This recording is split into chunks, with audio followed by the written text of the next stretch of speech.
अगर आपकी बेटी पे टॉर्चर होता है, रेप होता है और खुद वो सरवाइव करने के लिए, बचने के लिए अगर सामने वाले व्यक्ति को बाई चांस गलती से मार देती है, तो क्या वो कातिल है? कुछ ऐसा ही हुआ है निमिषा प्रिया के साथ यमन में, जहां पे उनको उस वजह से सजाए मौत की सज़ा सुना दी गई है और वो अपनी फांसी की सज़ा 16 तारीख को जो फिक्स थी उससे लड़के आज उसकी माँ, उस निमिषा प्रिया की माँ पैसे इकट्ठे कर रही है एनजीओ की टीम से, जो कि 1 करोड़ रुपए की कीमत है वहाँ पे यमन की सरकार को देने के लिए, जिसको कहा जाता है ब्लड मनी। निमिषा प्रिया केरला की रहने वाली एक नर्स है जिनकी जॉब यमन में थी और उनके साथ कुछ ऐसा हुआ, एक व्यक्ति यमन का, वहीं का रहने वाला, उन्होंने उनका निमिषा का पासपोर्ट रख लिया था और उनके साथ सेक्सुअल असॉल्ट करता था ज़बरदस्ती। उनको वहाँ से ना कॉल करने देता था, ना फैमिली से मिलने देता था। लेकिन जब निमिषा के गले तक पहुँच गई ये बात, तब उन्होंने वहाँ से भागने का सोचा और जब भागने का सोचा तब उन्होंने सामने वाले आदमी को कुछ नशे की कुछ गोली वगैरह पिलाई और वहाँ से भागने की कोशिश की। लेकिन इसी बीच उन दोनों की हाथापाई हो जाती है और उसी हाथापाई के अंदर गलती से वो सामने वाला जो व्यक्ति था यमीन का, वो वहीं पे मर जाता है। लेकिन आज कोर्ट ने जो निमिषा प्रिया को जो फैसला दिया है सजाए मौत का, सिर्फ खुद को बचाने के लिए, क्या ये सही है? आप बताइए। एक इंडियन लड़की जो यमन की ज़मीन पर जॉब करने गई थी नर्स बन के, और वहाँ के लोगों ने उसके साथ गलत किया, उसको सेक्सुअल असॉल्ट किया, हैरेसमेंट हुआ उसके साथ, और जब वो अपने देश में आना चाहती है वापस, तब उसके ऊपर ऐसा आरोप लगाया गया कि सीधा सजाए मौत। दोस्तों, क्या कभी किसी ने मर्डर नहीं किया? मैं मानता हूँ ये लॉ एंड ऑर्डर के खिलाफ है मर्डर करना, लेकिन क्या आज तक मर्डर नहीं हुआ?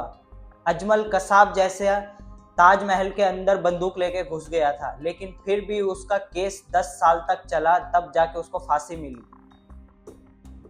लेकिन यहाँ पे एक ऐसी लड़की जो हमारे देश की है, चाहे उसने अपना बचाव करने के लिए ही किया, क्या उसको एक और मौका नहीं मिलना चाहिए?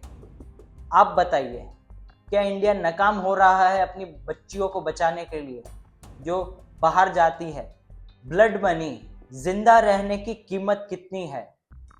यमन के लॉ एंड ऑर्डर में, जहाँ पे इस्लामिक देश है वो, वहाँ के लॉ एंड ऑर्डर को ये फैसला सुनाती है, अगर ब्लड मनी मिलता है, जो सज़ा उनको मिल चुकी है, सुनाई जा चुकी है कोर्ट ने, अगर ब्लड मनी उनको मिलता है 1 करोड़ की कीमत, जो कि अभी निमिषा प्रिया की माँ और एनजीओ की टीम इकट्ठा कर रही है 1 करोड़ की कीमत, जो कि जो विक्टिम है उनकी फैमिली वालों को दिया जाएगा ताकि वो फॉरगिवनेस दे, माफ़ किया जाए उनको जो उनसे गलती हुई है।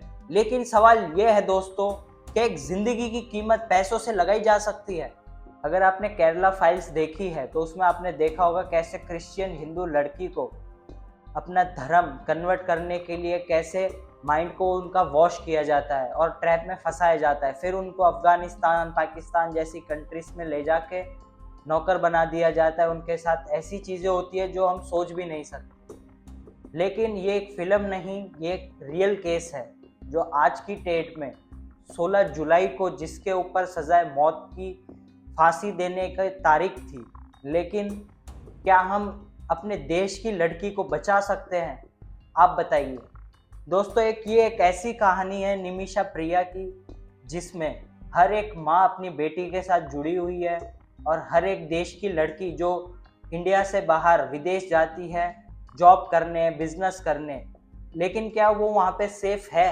क्या निमिषा प्रिया को बचाया जाना चाहिए या उनको सज़ा मिलनी चाहिए?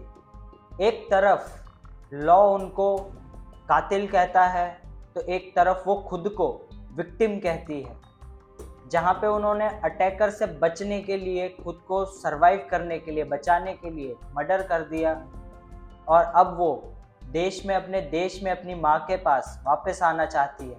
इसमें आपका क्या ख्याल है? आपकी क्या राय है? आपका ओपिनियन बहुत ज़रूरी है ऐसे केस में जहां पे एक लड़की अपने घर वापस आ सकती है। इस वीडियो को इतना लाइक, शेयर, सब्सक्राइब कीजिए हर उस व्यक्ति को जो रेप, टॉर्चर जैसी चीज़ करता है। आप जानते नहीं, हमारे देश में हर 7 मिनट में एक लड़की उठाई जाती है, किडनैप की जाती है और उसको जीपी रोड जैसी गलियों में बेचा जाता है, चाहे वो 10 साल की क्यों ना हो। तो दोस्तों, इस वीडियो को इतना लाइक कीजिए, शेयर कीजिए अपने दोस्तों, फैमिली के साथ। हर आपकी लड़की, आपकी बेटी, आपकी बहन सेफ रहे, सुरक्षित रहे। और ऐसे ही अगली वीडियो में मिलते हैं, ऐसे ही किसी मुद्दे पे। जय हिंद, धन्यवाद।